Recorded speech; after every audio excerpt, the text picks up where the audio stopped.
Alhamdulillah hari ini sesuai jadwal jam 10 waktu rapat.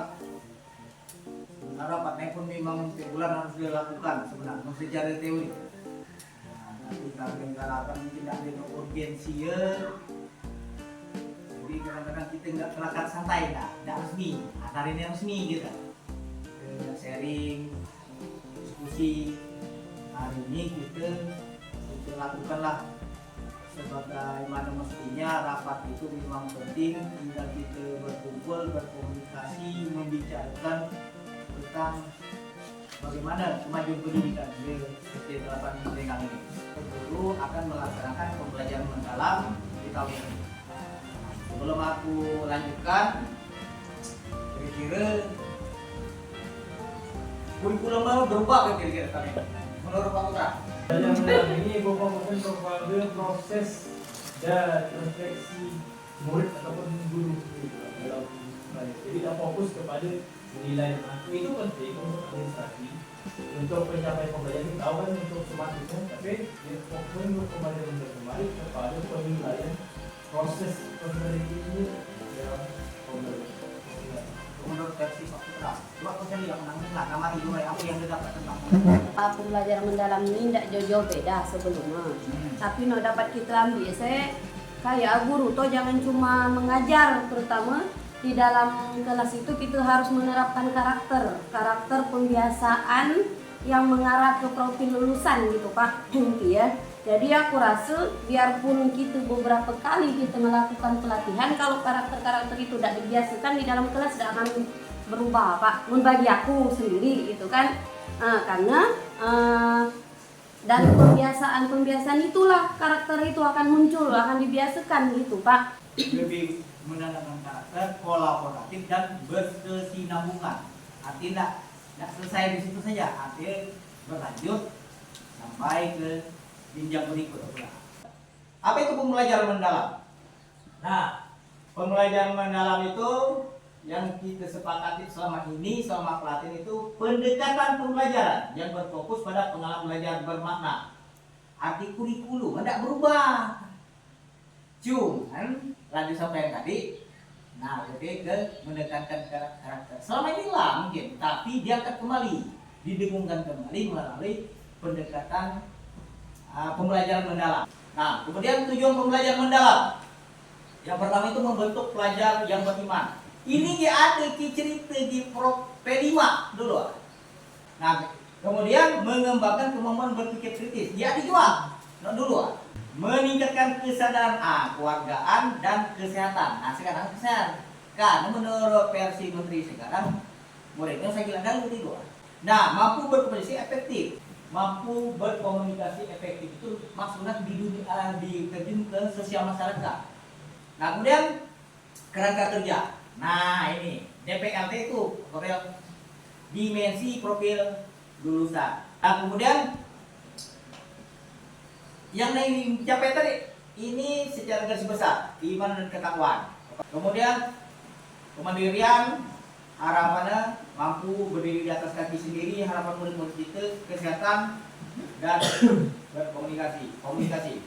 Pengalaman belajar sebagai proses yang dialami peserta didik dalam berbelajar, yaitu memahami, mengaplikasi dan merefleksi. Benar tuh Mas Eli? Kalau disebut dari Pasil kemarin. Memahami dulu, nah udah memahami, mengaplikasi lebih terang, baru merefleksi, benar ke salah, perlu dibuat ke gitu, kita ngajar kita nih, lah benar lah ke, tapi aplikasi pertama bisa, bisa, itu yang bagus ya. Nah, jadi kita bertanya lah kan kita sendiri atau orang lain biasa nilai kita nilai kita pun banyak pada orang lain, nak nilai kita nih, aku kurangan, kurang ini yang nggak pelajari, tapi kita harus terbuka. Yang kita dikritik, lah alergi kan kritik. Artinya kita nggak kalau orang nak maju itu, tapi kritik positif bukan menjatuhkan gitu. Itulah kira-kira ya. Kerangka pembelajaran sebagai panduan sistematik menyusun mendesain pembelajaran, yaitu praktik pedagogis. Nah, praktik pedagogis itu kita nak menguasai karakter murid gimana. Nah, kalau anak kita nak gimana murid lambat, itu tidak bisa, kita klasikal. Oh agak lambat, mau pikir agak lambat, tapi kan dia harus beri, gimana begini? Oh mungkin harus beri pengayaan, jam lebih, kita luang waktu, cari solusi ya. Kalau dulu lihat, anak akhir pandai dimacu, diberi kesempatan dia dan macu undang-undang, nambah dia rajin, karena dia pandai macu. Nah, karena menurut Profesor Yohanes Surya, ada anak yang bodoh, karena belum menemukan metode dan guru yang tepat aja, itu aja. Kemilan dan ketahuan kepada Tuhan Yang Maha Esa, kekeluargaan, kreativitas, peran kritis, kolaborasi yang disebut Koseli, disebut Pak Putra, kemandirian, kesehatan. Nah, kesehatan dan komunikasi ini no tambah, no lain atau no produk lama P5 ditambah lagi. Nah, ini menjadi 8 sekarang. Prinsip pembelajaran. Apa yang disebut Koseli kemarin lagi lah cerita koya-koya, orang ceritakan mudah, ceritakan nah apa cuma dalam bahasa Inggris berkesadaran. Coba mengguru tak sadar, boleh tak sadar diri pertanyaan aku. Ah, nanti aku dah suruh guru-guru non di luar batas kemampuan, jangan. Itu harap kiri menuju Jepang. Ah, kemudian bermakna.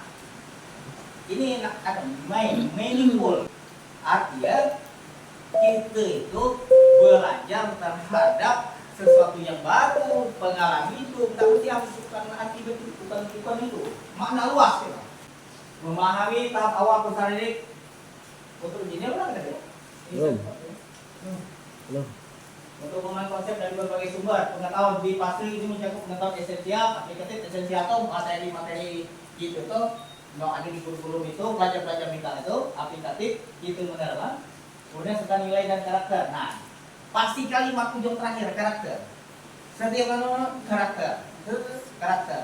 Jadi sekarang pembiasaan lah. Nah, kerangka pembelajaran itu ada praktek ini sudah aku jelaskan tadi. Ada 4 komponen. Nah, ini peran guru. Apa sih peran guru? Menyusun pembelajaran, kontekstual dan kuratif. Lanjutan dari sekali tadi. Kontekstual itu nyata. Kaitkan dalam kehidupan. Ngapa kita begini? Ngapa begitu? Ini guna loh, ini yang guna adalah perusahaan. Kalau tidak salah berdagang. Ngapa harus belajar kali-kali? Jangan sampai kau salah. Jangan sampai kau bikin ulang-ulang salah, kau berdagang, kau berjual, jangan sampai salah ngitung kan. Harga sekian kali sekian. Nah, kemudian menjadi fasilitator dalam proses berpikir kritis dan efektif. Di internet sekarang berbentuk jadi fasilitator. Jadi biar murid kan berpendapat, biar salah tidak masalah. Aku beri kesempatan, kau terkasih dia lah, kasih dia. Pertanyaan untuk diskusi. Bagaimana kita bisa menerapkan salah satu pilar pembelajaran di kelas kita bisa? Nah itu jadi pertanyaan, bertanya karena ini masing-masing terus kita nerapkan 8 TPA supaya dia bisa bukan nggak pintar tapi juga kecerdasan itu imbang nggak juga karena sekarang kecerdasan kalau nggak imbang kan lahir jadi bola liar apa? Nah itulah sekarang kata-kata garis tidak menutup karena ini tapi tidak sesuai dengan perbuatan. Banyak antara cakap dan perbuatan tak sinkron. Itu. Kemudian apa tentang kebesaran? Itu tadi. Bertanyalah pada diri masing-masing. Karena lulusan kita ini jangan sampai ini jadi startup penghuni nusa kembang lapas. Nah jangan sampai itu tuh minta jauh nanti itu. Harapan kita biar tak sing jadi orang nomor 1 de Belkin atau jadi orang tapi paling enggak repot orang ini yang main dapat imbang mau baik mau enggak baik. Nah kemudian kesimpulan pembelajaran mendalam adalah tentang membentuk pembelajaran sepanjang hayat. Kemarin kita nggak sampai level ini kita naikkan supaya kita lebih bermartabat, lebih bermutu, anak-anak ini bisa mencapai apa yang mereka cita-citakan. Mudah-mudahan penjelasan ini bukan nggak menggugurkan kewajiban aku, nggak ngambil foto-foto, enak. Tapi ketika ditanya, pernah disampaikan, artinya ada bukti ya, secara dan ketika tanya, apa saya mau belajar mendalam? Usah salah jawab gini, kurikulum baru ya, kurikulum pembelajaran mendalam bukan.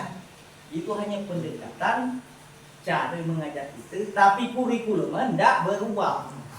Ada dok pakai K13, ada kurikulum merdeka. Tadi belum semua pakai kurikulum merdeka. Kita lah pakai. lah pakai kurikulum merdeka sehingga pendekatannya sama. Pendekatan adalah pembelajaran mendalam.